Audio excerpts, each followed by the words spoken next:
الشيطان اللعين الرجيم بسم الله الرحمن الرحيم حسبنا الله ونعم الوكيل نعم المولى ونعم النصير الحمد لله الذي هدانا لهذا وما كنا لنهتدي لولا أن هدانا الله لقد جاءت رسل ربنا بالحق والصلاة والسلام وتحية والإكرام مولانا ومولا الكونين جد الحسن والحسين بالقاسم محمد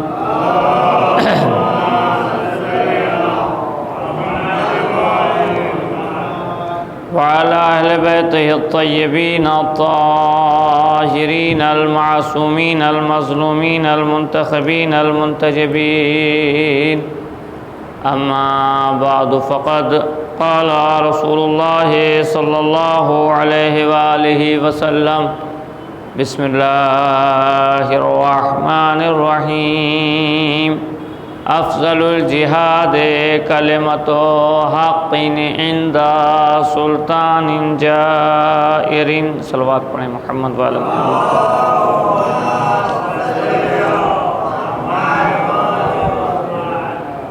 عزاداران امام حسین اور ماتمداران سید الشہداء، اربعین حسینی کے اس عشرے کی آج یہ 5ویں مجلس ہے اور مسلسل آپ حضرات کی پاک و پاکیزہ اور بافہم سماعتوں کی نظم جس حدیث پیغمبر اسلام کو مسلسل اور پیہم تلاوت کرنے کا شرف حاصل ہو رہا ہے، وہ پیغمبر اسلام کی حدیث کا ظاہری ترجمہ یہ ہے بسم اللہ الرحمن الرحیم افضل الجہاد کلمۃ حق عند سلطان جائر، بہترین جہاد ظالم و جابر بادشاہ کے سامنے حق بات کہنا ہے. ظاہر ہے جس عشرے کو اور جس شہید کی ہم یاد منا رہے ہیں، جس واقعے کو ہم مسلسل پچھلے تقریباً 1400 سال سے زمانہ بدلتا رہا، مگر ہم یا ہم سے پہلے والے لوگ فرش عزا اور عزاداری سے ایک لمحے کے لیے بھی غافل نہیں رہے، قربانیاں دیتے رہے، مگر مجلس حسین کرتے رہے. عزیزو، یہ ساری چیزیں یعنی واقع کربلا خود ظالم و جابر بادشاہ کے سامنے کلمہ حق کہنے کا نام ہے. یعنی کربلا آج بھی پوری دنیا کو درس دیتی ہے، کربلا یہ پیغام دیتی ہے کہ دیکھو جب بات حق کی آ جائے تو پھر یہ مت دیکھنا کہ سامنے والا کون ہے، یہ مت دیکھنا کہ سامنے والے کی طاقت کتنی ہے، اس کا لشکر کتنا بڑا ہے، اس کے پاس سامراجی اسلحے کتنے ہیں، اس کے پاس فوجوں کی تعداد کتنی ہے، بلکہ تمہیں یہ دیکھنا ہے کہ تمہیں حق کہنے میں ذرہ برابر بھی ہچک نہیں ہونی چاہیے، جھجک نہیں ہونا چاہیے، پریشان نہیں ہونا چاہیے. اور یاد رکھیے، حق بظاہر اگر دیکھنے میں تعداد میں کم ہو، عسکر اور لشکر اس کے پاس نہ ہو، مگر یہ خالق کائنات کا وعدہ ہے کہ ہمیشہ جیت حقیقی ہوتی ہے اور ہار باطل کی ہوتی ہے. اور یہ واقعہ کربلا نے ہم کو پوری دنیا کو درس دیا ہے. عزیزان محترم، بظاہر اگر کربلا کے واقعے کو دیکھا جائے، کربلا کے حالات کو دیکھا جائے، کربلا کے ماحول کو دیکھا جائے، حسین علیہ السلام کی تحریک کو دیکھا جائے، سارے حالات دنیاوی اعتبار سے امام حسین علیہ السلام کے موافق نہیں تھے. نہ لشکر امام حسین علیہ السلام کے پاس تھا، نہ فوجوں کی تعداد امام حسین علیہ السلام کے پاس تھی، نہ اسلحے امام حسین علیہ السلام کے پاس تھے، اور عزیزان ایک قلیل سا لشکر جس کی کل تعداد 72، اور وہ سب کے سب جوان نہیں، سب کے سب تجربے کار فوجی نہیں، بلکہ 6 مہینے کے علی اصغر سے لے کر 90 سالہ سپاہیوں پر ایک 72 کی تعداد میں حسین کا لشکر ہے، یہ کربلا ہے۔ مگر عزیزو جو طاقت حسین علیہ السلام کے پاس ہے اس طاقت کا نام حق ہے، توجہ رکھیے گا۔ اور ادھر سامنے دیکھیے عزیزان محترم حسین کے لشکر کی کیفیت کیا ہے، 6 مہینے سے لے کر 90 سال تک کے فوجی حسین کے لشکر میں ہیں، بظاہر کوئی اسباب نظر نہیں آتے ہیں، نہ چمکتی ہوئی تلواریں ہیں، نہ تیز ترین نیزے ہیں، نہ بہت زیادہ گھوڑوں کی تعداد ہے، عزیزان محترم بھوک ہے، پیاس ہے، مگر ایک چیز حسین علیہ السلام کے پاس ہے جس طاقت کو سب سے بڑی طاقت کہتے ہیں، وہ ہے طاقت حق۔ سامنے والے کے پاس فوجیں بھی ہیں، لشکر کی بڑی تعداد ہے، فوجیوں کی کوئی کمی نہیں ہے، اسلحوں کی کوئی کمی نہیں ہے، تمام جنگی ساز و سامان ہیں، اور عزیزان محترم غذائیں بھی ہیں طرح طرح کی، مگر اگر کوئی چیز نہیں ہے تو وہ حق نہیں ہے، توجہ رکھیے گا۔ اور تاریخ کائنات نے دیکھا کہ کربلا کا نتیجہ آج آپ کے سامنے ہے کہ بظاہر شہید ہونے والے حسین آج فاتح اعظم کہلاتے ہیں، عزیزان محترم۔ یہی وجہ ہے، آپ دیکھیں کہ امام حسین علیہ السلام کو جب کربلا کے میدان میں شہید کر دیا گیا اور حسین علیہ السلام کے سر کو نوک نیزہ پہ بلند کیا گیا، تو جاتے ہی جیسے ہی حسین نوک نیزہ پہ پہنچے ہیں، حسین نے تلاوت کلام پاک کر کے اپنی فتح کا اعلان کر دیا، یزید کی شکست کا اعلان کر دیا۔ عزیزو نوک نیزہ پہ حسین کے سر کو بلند کرنے والے سپاہی یہ سوچ رہے تھے کہ ہم حسین کی شکست کا اعلان کرنے کے لیے حسین کو نیزے پر بلند کر رہے ہیں، مگر اسی حسین نے اسی نیزے کو اپنی فتح کے اعلان کا ذریعہ بنا دیا۔ اب دشمن سوچ رہا ہے کہ ہمارے خنجر کٹے ہیں یا حسین کا گلا کٹا ہے۔ صلوات پڑھ دیں محمد والے محمد پر۔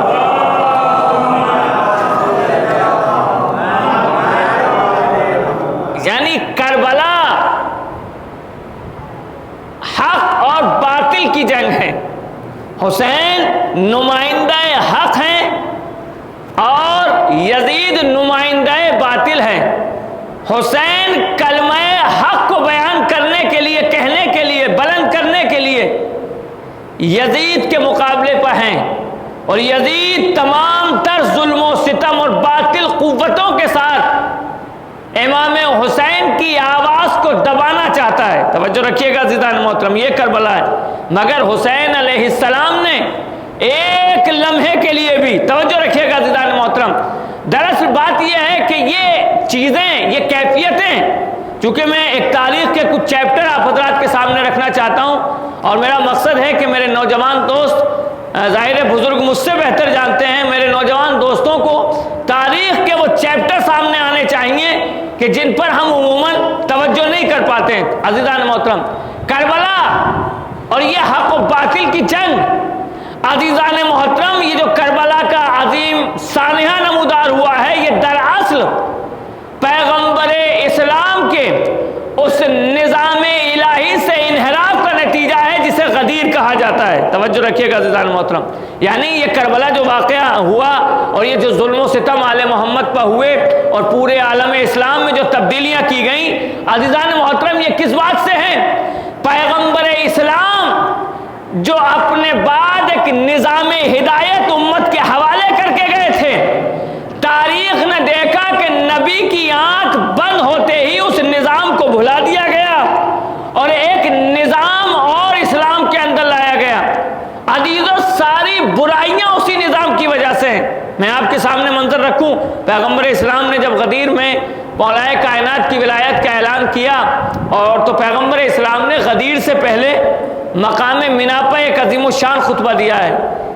ان 2 یا 3 مہینے میں پیغمبر اسلام نے کئی مرتبہ یہ کہا کہ میں عن قریب تمہارے درمیان سے پردہ کرنے والا ہوں، یعنی جانے والا ہوں۔ یہ ذہن میں رکھیے گا ان سارے مناظر کو، یہ تاریخ کربلا کا پس منظر ہے، جو حق کے لیے جنگ لڑی گئی ہے اس کا پورا پس منظر ہے۔ غدیر میں بھی پیغمبر اسلام نے مولا کائنات کی ولایت کا اعلان کر کے اور سب سے مولا کی بیعت لینے کے بعد عالم اسلام کو ایک نئے نظام ہدایت سے روشناس کرا دیا۔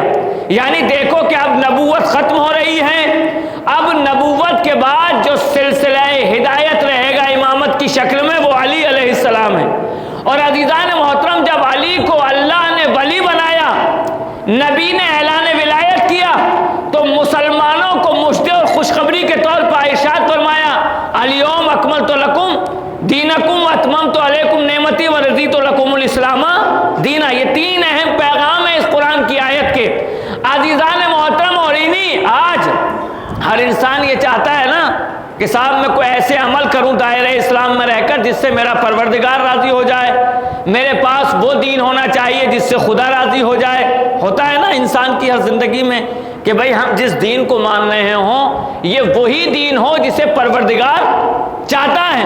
مگر عزیزان محترم، قرآن نے اعلان کر دیا غدیر میں، جیسے ہی ولایت مولا کائنات کا اعلان ہوا، آیت آ گئی الیوم اکملت لکم دینکم، آج ہم نے تمہارے لیے دین مکمل کر دیا، واتممت علیکم نعمتی، اور ہم نے تمہارے اوپر نعمتوں کو تمام کر دیا، ورضیت لکم الاسلام دینا، اور تمہارا پروردگار دین اسلام سے راضی ہو گیا۔ عزیزو، اس کا مطلب یہ ہے کہ ولایت علی وہ سرمایہ ہے، وہ دولت ہے، وہ منصب ہے، وہ کیفیت ہے کہ جس کے اوپر دین بھی کامل ہوتا ہے، جس پر نعمتیں بھی تمام ہوتی ہیں، اور یہ وہ چیز ہے کہ جس کی وجہ سے پروردگار راضی ہوتا ہے۔ معلوم یہ ہوا کہ رضائے پروردگار کے لیے انسان کا غدیری ہونا ضروری ہے، دولت ولایت مولا کائنات ہونا ضروری ہے۔ بھئی یہ تین اعلان قرآن مجید کی آیت نے کیے۔ ہم نے جیسے ہی علی علیہ السلام کی ولایت کا اعلان ہوا تو کیا کہا؟ دین مکمل ہو گیا۔ عزیزان محترم، نعمتیں تمام ہو گئیں، اور اس کے بعد ورضیت لکم الاسلام دینا، اور پروردگار تمہارے دین اسلام سے راضی ہو گیا۔ تو معلوم ہوا کہ جس دین اسلام میں ولایت علی نہ ہو اس سے اللہ راضی نہیں ہوتا ہے۔ توجہ رکھیے گا، ہے نہیں بھائی؟ غدیر سے پہلے تمام چیزیں ہیں، میں نے اس طرف اشارہ بھی کیا تھا۔ نماز پیغمبر پڑھ رہے ہیں، حج پیغمبر اسلام کر کے آ رہے ہیں، زکوٰۃ کا نصاب پیغمبر اسلام نے بیان کر دیا ہے۔ کون سا ایسا حکم اسلامی ہے جو نبی نے نہ پہنچایا ہو؟ عزیزو، غدیر میں سے پہلے سب کچھ نبی بیان کر چکے ہیں، سب کچھ کر کے دکھا چکے ہیں۔ نماز کیسے پڑھی جاتی ہے، روزہ کیسے رکھا جاتا ہے۔ غدیر میں جو چیز پیغمبر نے دی ہے وہ ہے ولایت مولا کائنات، یعنی ادھر ولایت علی کا اعلان ہوا، ادھر خالق نے کہا کہ اگر ولایت پہنچ گئی تو تمہارا دین بھی مکمل، تمہارے اوپر نعمتیں بھی تمام، تمہارے دین سے اللہ راضی۔ اب عزیزان محترم، یہیں سے ملتا ہے۔ آج ہم نماز پنجگامہ میں ایک آیت پڑھتے ہیں نا، سورہ الحمد، اس میں کیا کہتے ہیں؟ انعمت علیہم صراط الذین انعمت علیہم، پروردگار ہمیں ان لوگوں کے راستے پر قائم رکھ جس پر تو نے اپنی نعمتیں نازل کی ہیں۔ توجہ رکھیے گا، یعنی جس پر تو نے اپنی نعمتوں کو نازل کیا ہے، جس پر نعمتوں کو تمام کیا ہے۔ اور ادھر قرآن کیا کہہ رہا ہے غدیر میں؟ جیسے ہی ولایت علی پہنچائی گئی، کہا الیوم اکملت لکم دینکم واتممت علیکم نعمتی، آج ہم نے تمہارے اوپر نعمتیں تمام کر دی۔ کیا مطلب؟ غدیر وہ مقام ہے جہاں نعمتیں تمام ہوئیں، یعنی غدیر وہ راستہ ہے جہاں نعمتیں تمام ہوئیں۔ اب عزیزان محترم، صراط مستقیم پر گامزن ہونے کے لیے پہلے غدیر میں آنا پڑے گا۔ غدیر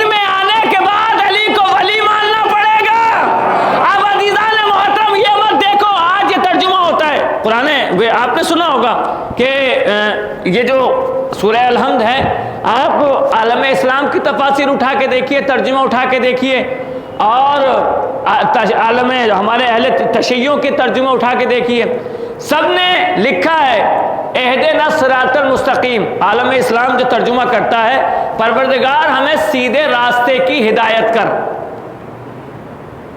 پروردگار ہمیں سیدھے راستے کی ہدایت کر۔ ہمارے یہاں جو ترجمے ہوتے ہیں اس میں لکھا جاتا ہے اہدنا الصراط المستقیم، پروردگار ہمیں سیدھے راستے پر قائم رکھ۔ آپ نے محسوس نہیں کیا؟ سیدھے راستے کی ہدایت کر، کیا مطلب؟ یعنی ابھی سیدھا راستہ ملا نہیں ہے، وہ اہدنا الصراط المستقیم، اور ہمیں سیدھے راستے پر قائم رکھ، کیا مطلب؟ یعنی ہم تیرے سیدھے راستے پہ ہیں، پروردگار ہمارا خاتمہ بالخیر کرنا، اسی راستے پر رکھنا۔ اب عزیزان محترم، یہ ہونا بھی چاہیے، اس لیے کہ سیدھا راستے پہ وہی قائم رہ سکتا ہے جو غدیر کو مانتا ہو۔ عزیزان محترم، جن کے یہاں غدیر پائی جاتی ہے وہاں صراط مستقیم پہ قائم رہتے ہیں، جہاں غدیر نہیں پاتی ہے وہ ہدایت تلاش کر رہے ہیں۔ صلوات پڑھ دیں محمد والے محمد کو۔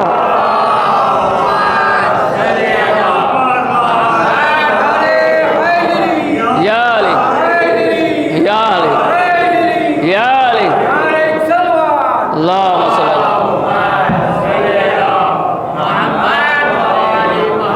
تو معلوم یہ ہوا پیغمبر جو نظام دے کے جا رہے ہیں، حق کا نظام جسے غدیر کہا جاتا ہے، اکمال دین کا نام غدیر، جہاں نعمتیں تمام ہوئیں اس مقام کا نام غدیر، جس سے پروردگار جس اسلام سے راضی ہوا اس پیغام کا نام غدیر۔ تو معلوم یہ ہوا کہ اگر اللہ کو راضی کرنا ہے تو علی کو ماننا پڑے گا، نعمتیں چاہیے تو دروازہ علی پہ آنا پڑے گا، کسی کامل دین کے اوپر عمل کرنا ہے تو علی کو ماننا پڑے گا۔ توجہ رکھیے گا، اور عزیزان محترم یاد رکھیے، جہاں اکمال دین ہو، اتمام نعمت ہو، رضائے پروردگار ہو، عزیزان محترم اس کے علاوہ حق ملے گا کہاں؟ توجہ رکھیے گا، میں نے کہا کہ پیغمبر اسلام نے جو ایک نظام غدیر عالم اسلام کو دیا تھا وہ اسی لیے دیا تھا، اور خود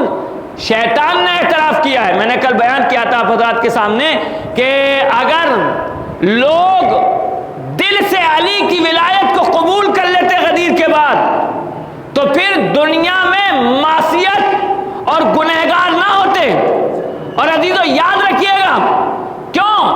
اس لیے کہ علی علیہ السلام کو جو پیغمبر اسلام ولایت دے کے جا رہے ہیں اور جو امت کو علی کے حوالے کرتے جا رہے ہیں، وہ اس کی بنیادی وجہ یہ ہے کہ علی ایک لمحے کے لیے بھی صراط مستقیم سے علیحدہ نہیں ہو سکتے، اس لیے کہ عزیزان محترم رسول نے ارشاد فرمایا ہے الحق مع علی والعلی مع الحق، حق علی کے ساتھ، علی حق کے ساتھ۔ اور اس کے بعد پیغمبر نے ارشاد فرمایا ہے کہ پروردگار حق کو اس طرف موڑتے رہنا جس طرف علی جاتے رہیں۔ اب عزیزان محترم یہی وجہ، یعنی پروردگار حق کو اس طرف موڑتے رہنا جس طرف علی جاتے رہیں۔ یہ نہیں کہا کہ علی کو ادھر موڑنا جدھر حق مڑے، نہیں، جدھر علی مڑے ادھر حق موڑنا۔ عزیزان محترم اب یہ مت دیکھو کہ حق کہاں ہے، حق کس کے پاس ہے، بس یہ دیکھتے چلے جاؤ جہاں جہاں علی ہوں گے وہاں وہاں حق ہوگا۔ صلوات پڑھ دیں محمد والے محمد پر۔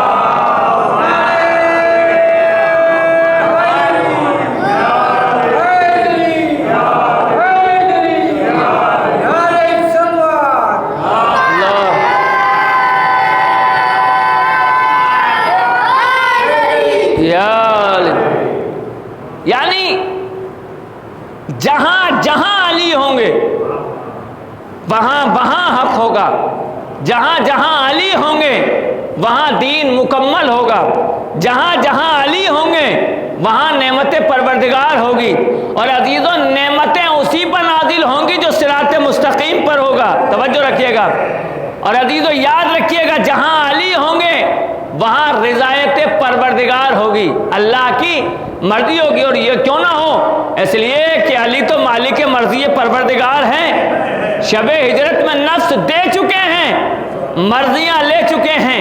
اب عزیزان محترم، بعد نبی اگر یہ دیکھنا ہے کہ دین کس کے پاس ہے تو یہ دیکھو کہ علی کس کے ساتھ ہے، کس کے دل میں محبت مولائے کائنات ہے۔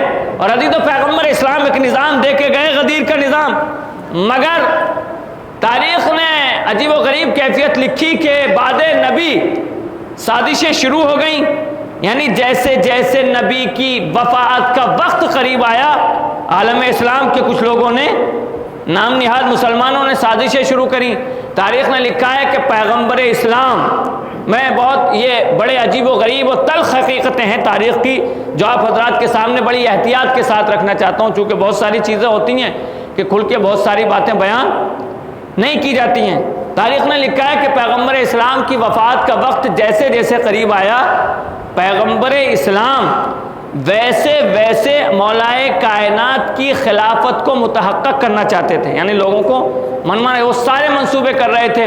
تاریخ نے لکھا جب غدیر کا پیغام دے کر نبی مدینے آئے ہیں تو بہت زیادہ دن زندہ نہیں رہے ہیں، 12 دن ذی الحجہ کے ہیں اور تقریباً 2 مہینے یہ ہیں، یعنی پیغمبر اسلام 2 مہینہ 10 دن زندہ رہے ہیں غدیر کے پیغام کے بعد، 2 سوا 2 مہینے۔ اسی 2 سوا 2 مہینے میں پورے واقعات گھٹ گئے ہیں، یعنی تمام کیفیتیں بدل گئی ہیں، جس سے عالم اسلام آج بھی شرمندگی کا شکار ہے۔ پیغمبر اسلام نے آنے کے بعد سب سے پہلے ایک لشکر کو تشکیل دیا، جسے لشکر اسامہ کہا جاتا ہے۔ اسامہ ابن زید کی سرکردگی میں ایک لشکر ترتیب دیا اور ان کو کہا کہ تم شام کے علاقے میں جاؤ اور اس کو فتح لکھو۔ تاریخ نے لکھا ہے کہ پیغمبر اسلام نے جتنے بھی بزرگ مہاجرین و انصار تھے سب کو لشکر اسامہ میں شامل ہونے کا حکم دیا، کہا کہ سب فلاں فلاں فلاں جتنے بھی ہیں سب جناب اسامہ کی سرکردگی میں شام کی فتح کے لیے روانہ ہو جائیں۔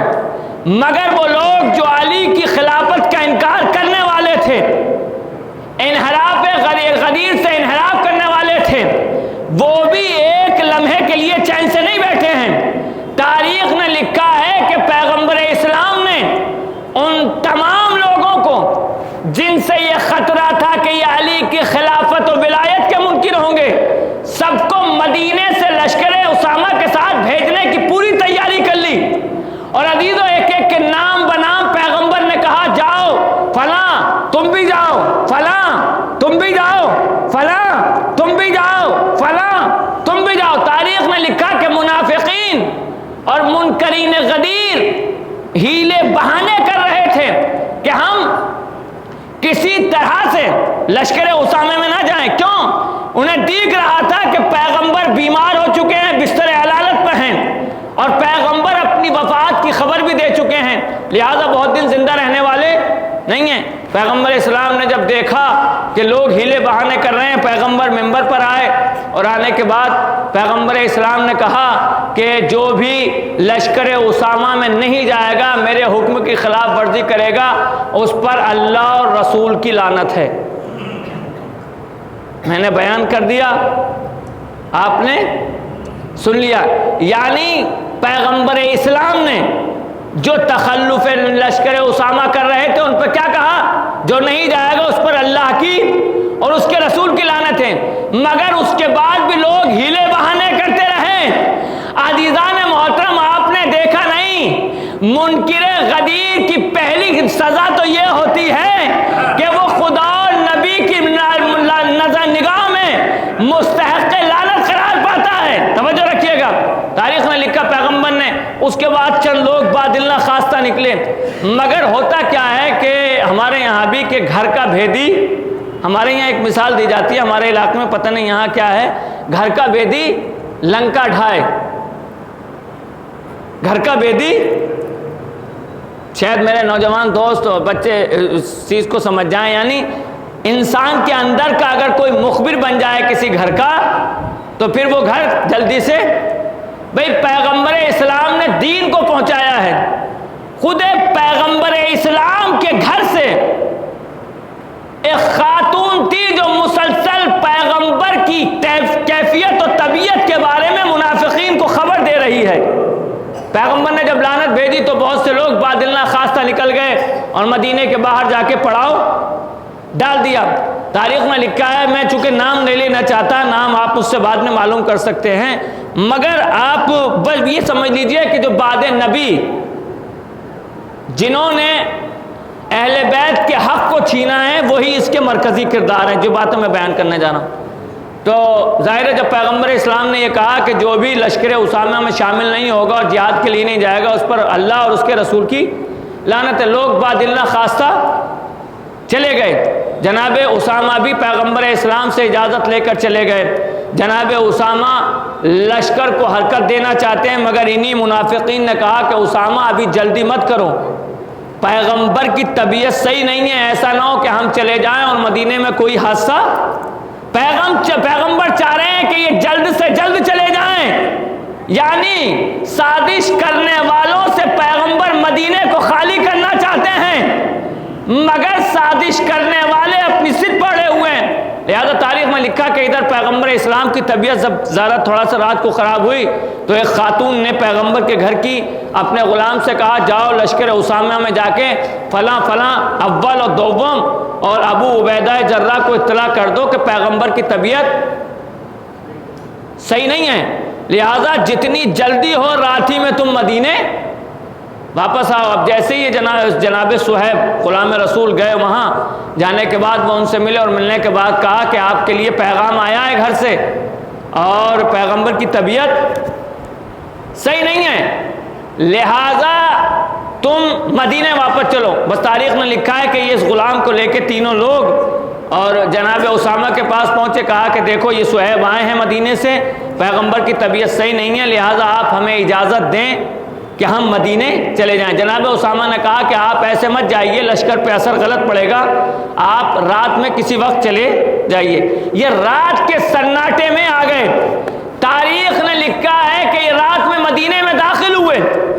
آج رات پیغمبر کی طبیعت میں کچھ افاقہ ہوا، طبیعت کچھ بہتر ہوئی تو پیغمبر آئے مسجد نبوی میں نماز پڑھانے کے لیے۔ تاریخ کہتی ہے پیغمبر نے نماز پڑھانے کے بعد خطبہ دیا اور خطبہ دینے کے بعد ایک جملہ کہا اسی خطبے میں کہ آج رات مدینے میں ایک نئی آفت آئی ہے۔ آپ نے محسوس نہیں کیا؟ یعنی آج مدینے میں ایک نئی آفت آئی ہے۔ تو لوگوں نے کہا یا رسول اللہ کون سی آفت آ گئی؟ کہا فلاں فلاں مدینے میں داخل ہوئے ہیں رات کے سناٹے میں اور ان کی نیتیں اچھی نہیں ہیں، جو پوری امت اسلامی کو آزمائش میں ڈالنا چاہتے ہیں۔ عزیزو آپ نے محسوس نہیں کیا؟ یعنی پیغمبر جاتے جاتے امت کو بتانا چاہتے ہیں کہ دیکھو کون امت کے لیے آفت ہے، اور غدیر میں کیا کہا تھا کہ کون امت کے لیے رحمت ہے۔ عزیزو تاریخ نے لکھا جب یہ جملے سنے تو مگر یہ لوگ وہاں سے ہٹے۔ پھر پیغمبر کی طبیعت خراب ہوئی۔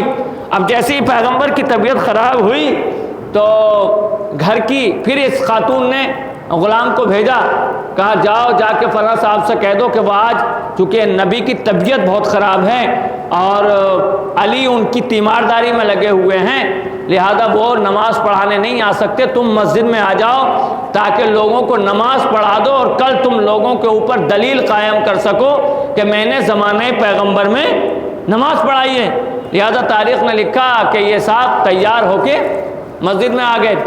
ادھر جیسے ہی نماز صبح کا وقت ہوا، تاریخ نے لکھا کہ بلال مسجد میں، مؤذن رسول بلال وہی لوگوں کو خبر دیتے تھے کہ نبی آئیں گے یا نہیں آئیں گے۔ تاریخ میں لکھا جیسے ہی بلال نے یہ منظر دیکھا کہ آج یہ صاحب نماز پڑھانے کے لیے اڑے ہوئے ہیں، فوراً لوگوں سے کہا بھئی رک جاؤ، ابھی میں پہلے نبی سے پوچھ کے آؤں کہ وہ نماز پڑھائیں گے یا نہیں، ان کا کیا حکم ہے۔ لوگوں نے کہا ٹھیک ہے۔ بلال گئے تیزی سے، جناب بلال نے جا کے دروازہ کھٹکھٹایا۔ جیسے ہی دروازہ کھٹکھٹایا جناب عبید اللہ ابن عباس نے دروازہ کھولا، کہا کیا بات ہے؟ بلال نے کہا کہ ایک صاحب آ گئے ہیں مصلی رسالت پر، کیا حکم ہے ان کو نماز پڑھنے دی جائے؟ آپ کیا کہتے ہیں؟ بس تاریخ لکھتی ہے جیسے ہی پیغمبر نے یہ سنا کہ پہلے والے نماز پڑھانے کے لیے آ گئے ہیں، پیغمبر کی طبیعت بہت زیادہ صحیح نہیں تھی، آواز دی علی عبید اللہ، دونوں کے کاندھے پر نبی ہاتھ رکھ کر آئے ہیں مصلی تک۔ تاریخ نے لکھا ہے کہ پیغمبر کے قدم کھسک رہے تھے، یعنی گھسٹ رہے تھے زمین پر، طبیعت بہت زیادہ اچھی نہیں تھی، مگر نبی ایسی حالت میں بھی یہ گوارا نہیں کرنا چاہتے ہیں کہ امت میں کوئی فتنہ رہ جائے، کوئی اپنی نماز امامت کو اپنی ولایت و خلافت کی دلیل بنا لے۔ تاریخ نے لکھا کہ نبی آئے اور آنے کے بعد یہ صاحب جو ہے مصلی رسالت پر تھے فوراً، اور ان کے دائیں طرف ایک اور بائیں طرف دوسرے تھے، پیغمبر نے ان کو دھکا دیا اور محراب سے پیچھے کھینچا، پیغمبر نے بیٹھ کے نماز پڑھائی، اور اس کے بعد تاریخ نے لکھا جب نماز پڑھا کے نبی ختم ہو چکے، نماز تمام کر چکے اور پیچھے مڑ کے دیکھا تو یہ صاحب وہاں موجود نہیں تھے، ندارت تھے۔ عزیزان محترم، اس کے بعد پیغمبر ممبر کے اوپر گئے، پیغمبر نے بیٹھ کے خطبہ کہا، اور عزیزان محترم تاریخ لکھتی ہے کہ پیغمبر نے اپنے خطبے میں کہا کہ دیکھو میرے اپنے بعد تمہاری ہدایت کے لیے دو گنا قدر چیزیں چھوڑے جا رہا ہوں، ایک قرآن، دوسرے میرے اہل بیت، اور دیکھو اگر تم ان کا دامن کبھی نہ چھوڑنا، اگر تم نے ان کو چھوڑا نہ دنیا میں کامیاب ہوگے نہ آخرت میں، بلکہ حوض کوثر پر نہیں پہنچ پاؤ گے۔ اور عزیزان محترم بس تاریخ بتاتی ہے یہ دو چیزیں کون؟ کہا ایک قرآن، ایک اہل بیت۔ اب عزیزان محترم دیکھتے چلے جاؤ کہ آج صاحبان ہدایت کون ہیں؟ عزیزوں جن کے ہاتھ میں قرآن کا ہاتھ ہو، جس کے ایک ہاتھ میں دامن اہل بیت ہو، سمجھ لو وہی ہے جسے نبی بتا گئے ہیں کہ صاحبان ہدایت۔ عزیزوں جو بزم پیغمبر میں کہہ چکا ہو کہ ہمارے لیے قرآن کافی ہے، عزیزوں جس کے ماننے والے نہ کل صاحب ہدایت تھے نہ آج صاحب ہدایت ہیں، صلوات پڑھ دے محمد والے محمد پر۔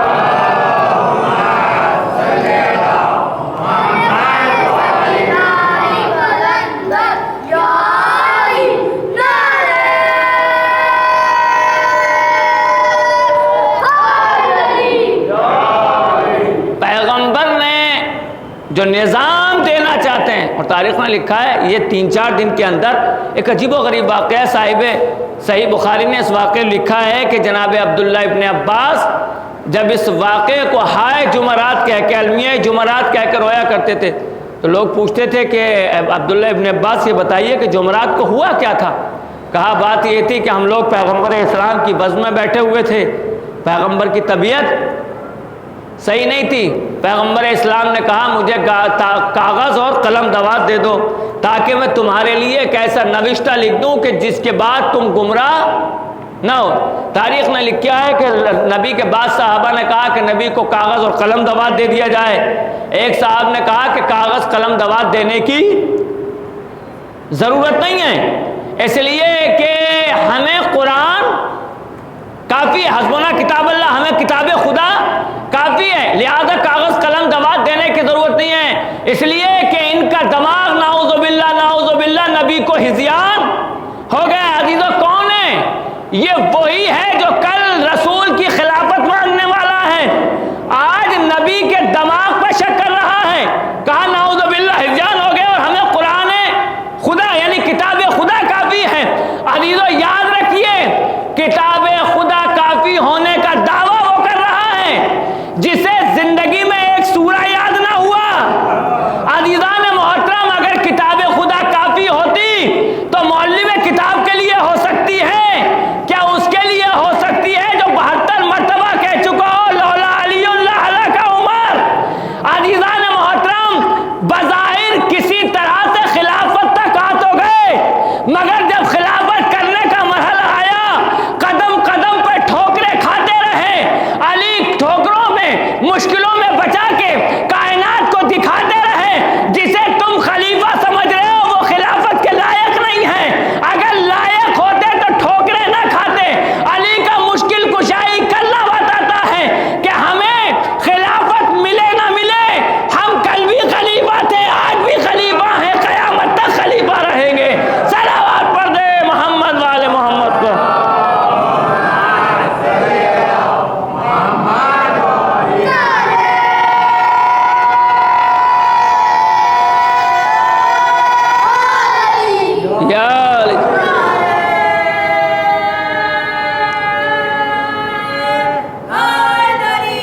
یہ تاریخ کا وہ چیپٹر ہے کہ اگر امت اسلام نبی کے بعد اسی راستے پر چلتی جس پر نبی لگا کے گئے تھے تو آج جو عالم اسلام میں انحرافات اور خرابیاں اور جو آج اسلام بدنامی کا سامنا دیکھ رہا ہے اس کی بنیادی وجہ یہ ہے کہ جو ہدایت کا ایک راستہ نبی لوگوں کو دے کے گئے تھے غدیر کی صورت میں، لوگوں نے غدیر کو چھوڑا، علی کو چھوڑا۔ اور عزیزو یاد رکھیے گا کہ علی کو خلافت سے محروم نہیں کیا گیا ہے، توجہ رکھیے گا، میں ایک جملہ عجیب و غریب، علی کو لوگوں نے خلافت سے محروم نہیں کیا ہے، علی کو خلافت سے محروم، بلکہ خلافت کو علی سے محروم کیا گیا ہے۔ توجہ رکھیے گا، جملے کو سمجھیے۔ شہزادی جناب زینب و جناب شہزادی جناب زہرا نے یہی بات کی گئی تھی کہ علی کو چھوڑ کے علی کا کوئی نقصان نہیں ہے، اس لیے کہ جو علی کو چھوڑ کے چلا جائے علی کا جاتا کچھ نہیں ہے، اور جو علی کو چھوڑ کے چلا جائے اس کا بچتا کچھ نہیں ہے، اس لیے کہ علی محتاج نہیں ہے کسی کا، علی محتاج ہدایت نہیں ہے، ذمہ دار ہدایت کا نام علی ہے۔ جو علی کو چھوڑ کے چلا جائے اس کا بچتا کچھ نہیں ہے۔ عزیزان محترم، ایسا نہیں ہے کہ ہم، اور یہی وجہ ہے کہ علی علیہ السلام نے کہا دنیا کسی اور کو دھوکہ دینا، علی کو خلافت کی تمنا نہیں ہے، بلکہ خلافت چاہتی ہے کہ میرے منصب پر کوئی علی جیسا آئے۔ عزیزان آتی یہ ہے، علی کو خلافت کی تمنا نہیں ہے عزیزان، بلکہ خلافت چاہتی ہے کہ میرے منصب تک کوئی علی جیسا آئے۔ اور تاریخ نے لکھا کہ جب مولا کائنات ظاہری طور پر خلیفہ بنے تو ایک دن مولا کائنات ہیں اور جناب عبداللہ ابن عباس ہیں، تو کیا دیکھا کہ مولا کائنات اپنی ٹوٹی ہوئی جوتی کو اپنے ہاتھ سے گانٹھ رہے ہیں۔ عزیزان محترم، بس جیسے ہی مولا کائنات کو دیکھا تو جناب مولا کائنات نے جناب عبداللہ عباس سے کہا، عبداللہ ابن عباس یہ بتاؤ کہ تمہاری نگاہ میں اس جوتی کی کیا قیمت ہے، کیا اہمیت ہے؟ تو عبداللہ ابن عباس نے ایک مرتبہ جوتی کی تمام کیفیتوں کو دیکھنے کے بعد کہا کہ یا علی، اب یہ جوتی اتنی پرانی اور اتنی بوسیدہ ہو گئی ہے، اتنی بے قیمت ہو گئی ہے کہ اب اس میں گٹھنے کی بھی گنجائش نہیں ہے، یعنی سلنے کی بھی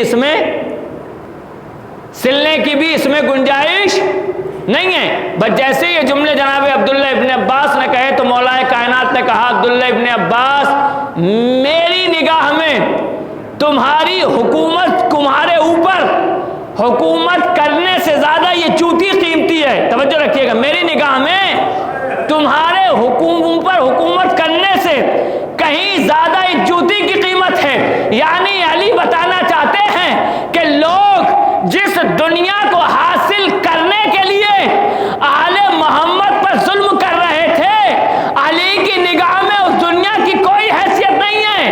عزیزان محترم، اس لیے کہ حیثیت ہو بھی کیوں، عزیزان محترم، کائنات جس کے سستے میں بنی ہو وہ دنیا کے پیچھے چلا جائے گا۔ عزیزان محترم، جس کے سستے میں کائنات بنی ہو وہ دنیا کے پیچھے نہیں جاتا، بلکہ جب دنیا ٹھوکرے کھا کے تھک چکی تب علی کے ہاتھ پہ آ کے بیعت کر رہی تھی، علی اگر آپ نے حکومت نہ سنبھالی تو دین برباد ہو جائے گا، اسلام ختم ہو جائے گا۔ صلوات پڑھ دیں محمد والے محمد پر۔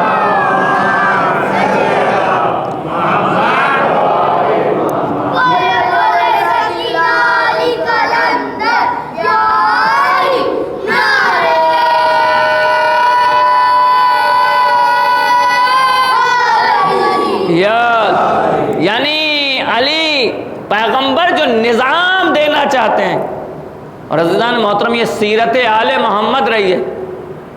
مگر ایک چیز میں آپ کو بتا دوں کہ تاریخ کا یہ بھی حصہ ہے کہ مولا کائنات کو واقعاً ضرورت نہیں ہے دنیاوی کسی بھی منصب و منال کی، اس لیے کہ جس کے صدقے میں کائنات بنی ہو، مگر مولا کائنات نے جو اپنے حق کا مطالبہ کیا ہے وہ حکومت کے حصول کے لیے مقصد نہیں ہے، بلکہ دنیا کو دکھانا چاہتے ہیں کہ دنیا پہچان لے حق کہاں ہے اور باطل کہاں ہے۔ توجہ رکھیے گا عزیزان محترم، اگر غدیر سے انحراف نہ کیا گیا ہوتا تو پھر ظالم و جابر اور باطل حکمراں منصب ہدایت پر، منصب خلافت و حکومت پر نہ آئے ہوتے۔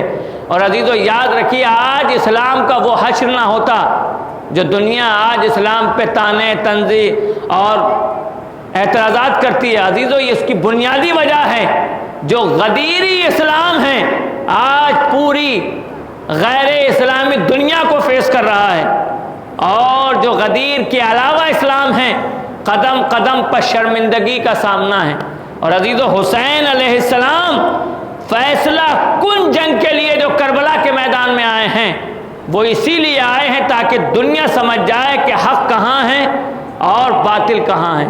اس لیے کہ حسین نمائندہ حق ہیں اور یزید نمائندہ باطل ہے۔ حسین علیہ السلام نے قیام حق کے لیے اور حق کی زندگی کے لیے اپنا سب کچھ قربان کر دیا۔ عزیزان محترم، یعنی حسین بتانا چاہتے ہیں کہ دیکھو، جب سامنے کوئی ظالم و جابر بادشاہ آ جائے تو کلمہ حق کے بیان میں ذرہ برابر کوتاہی نہیں ہونا چاہیے۔ اور عزیزو یہی درس کربلا ہے۔ اور آج بھی عزیزان محترم کہ اگر کہیں بات حق کی آ جائے، حق بیانی کی آ جائے، تو ہمیں ایک لمحے کے لیے بھی کوتاہی نہیں کرنا چاہیے۔ آج بہت آسانیاں ہیں عزاداری کرنے کے لیے، مجلس حسین میں آنے کے لیے۔ عزیزوں ان لوگوں سے پوچھو کہ جب کربلا کی زیارت کے لیے جایا کرتے تھے تو حکمرانوں کی طرف سے یہ حکم ہوا کرتا تھا کہ اگر جو زیارت امام حسین کرنا چاہتا ہے تو وہ اپنے ساتھ ایک قربانی کو لے کر آئے۔ اور وہ قربانی جانوروں کی قربانی نہیں تھی۔ کیا مطلب؟ کہ اگر کوئی انسان زیارت کرنے جانا چاہتا ہے تو وہ اپنے ساتھ اپنے کسی بھائی یا کسی قریبی کو لے کے جائے، اس لیے کہ اگر زیارت کا اتنا ہی شوق ہے تو ایک کو قتل ہونا پڑے گا اور دوسرا زیارت کرنے کے لیے جائے گا۔ عزیزو ان راستوں سے گزر کر یہ عزاداری ہم تک آئی ہے۔ ہمیں اس کی اہمیت کا اندازہ ہمارے بزرگوں نے جو سرمایہ ہمارے حوالے کیا ہے، یہ عزاداری یہ ہماری اوپر ایک ذمہ داری ہے۔ اس کا اصل وارث پردہ غیب میں ہے جو دیکھ رہا ہے۔ عزیزو یہ عزاداری ہمارے اوپر ذمہ داری عائد کرتی ہے کہ ہمارے بزرگوں نے جس طرح سے ہم کو یہ ہمارے سپرد کی ہے، یہ عزاداری، یہ سرمایہ، یہ دولت، یہ ورثہ ہمیں اپنی نسلوں کو منتقل کرنا ہے۔ تو لہذا ہمیں جس امانت میں خیانت نہیں کرنا ہے، بلکہ جس امانت کو امانت ہم کے طور پر ہمارے پاس یہ عزاداری ہے۔ اور عزیزان محترم ایک بات یاد رکھیے گا کہ ہم نہیں تھے تب بھی عزاداری تھی، ہم ہیں تب بھی عزاداری ہے، اور ہم نہیں ہوں گے تب بھی عزائے حسین ہوگی، اس لیے کہ اس غم کا ذمہ دار پردہ غیب میں ہے، اس غم کا ذمہ دار خالق کائنات ہے۔ لہذا کسی ذہن میں یہ بات نہیں آنا چاہیے کہ صاحب ہماری وجہ سے مجلسیں ہو رہی ہیں، ہماری وجہ سے جلوس نکل رہے ہیں، ہماری وجہ سے فرش بچھ رہا ہے۔ عزیزو یاد رکھیے گا یہ اس مظلوم کا ماتم ہے، اس غریب کا ماتم ہے عزیزان محترم، کہ جس کے ورثاء نے عزیزان محترم اس کی بنیادی ایسے حالات میں رکھی ہے آپ تصور نہیں کر سکتے ہیں۔ وہ شام کا دربار جہاں اہل حرم قید تھے، جہاں سید سجاد کے ہاتھوں میں بیڑیاں اور ہاتھوں میں ہتھکڑیاں اور پیروں میں بیڑیاں تھیں، اسی دربار میں، یعنی اسی دربار میں، اسی شام میں سب سے پہلا عزائے فرش حسین بچھایا ہے سید سجاد نے، اور تاریخ کو بتا دیا کہ جہاں سے ظلم کی انتہا ہوتی ہے وہاں سے عزائے حسین کی ابتدا ہوتی ہے۔ عزیزو یاد رکھیے عزاداری ظلم اور بربریت سے مقابلے کا نام ہے کربلا، اور یہ عزاداری اسی کربلا کی یاد ہے۔ عزیزو کربلا ہم کو حوصلہ دیتی ہے، کربلا ہم کو طاقت دیتی ہے، کربلا ہم کو حق بیانی سکھاتی ہے، کربلا ہمیں حق گوئی کا قرینہ سکھاتی ہے۔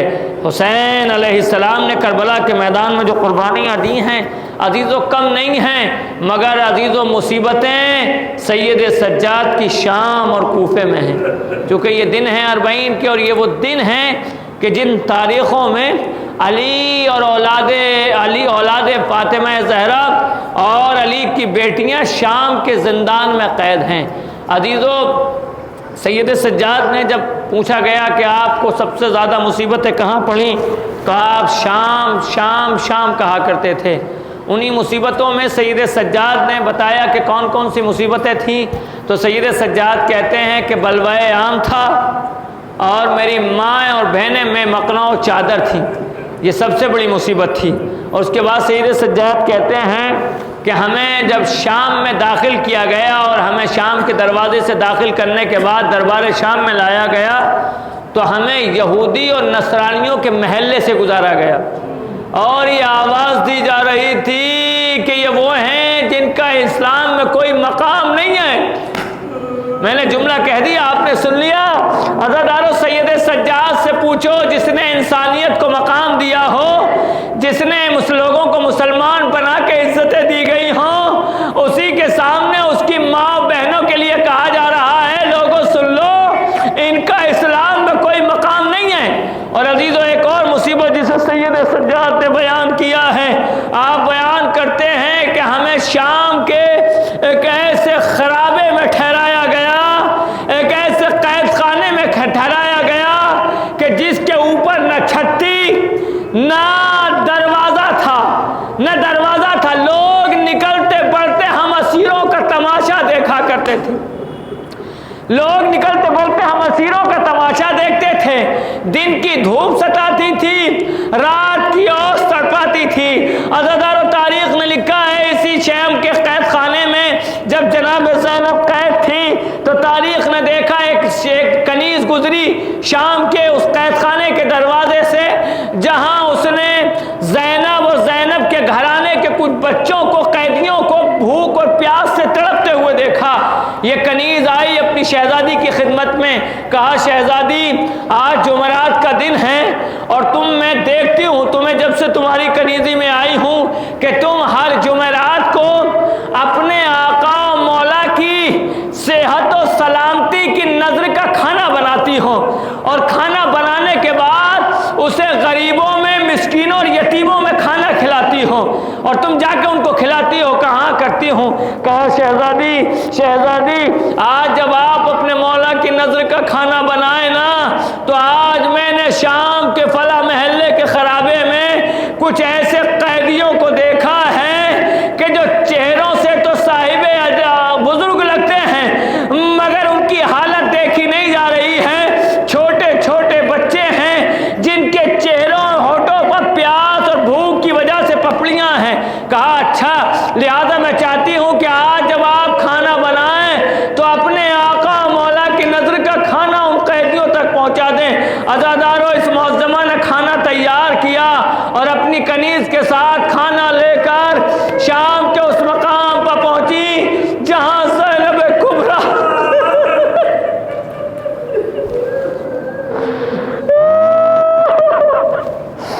جہاں شہزادی جناب زینب اسیران آل محمد کے ساتھ قید تھی۔ عزادارو، یہ شہزادی، یہ معظمہ وہاں پہنچی اور پہنچنے کے بعد جناب زینب کی خدمت میں پہنچی، اور پہنچنے کے بعد اس نے دسترخوان لگایا،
لهم إياه منقلبين ينقلبون ماتم حسین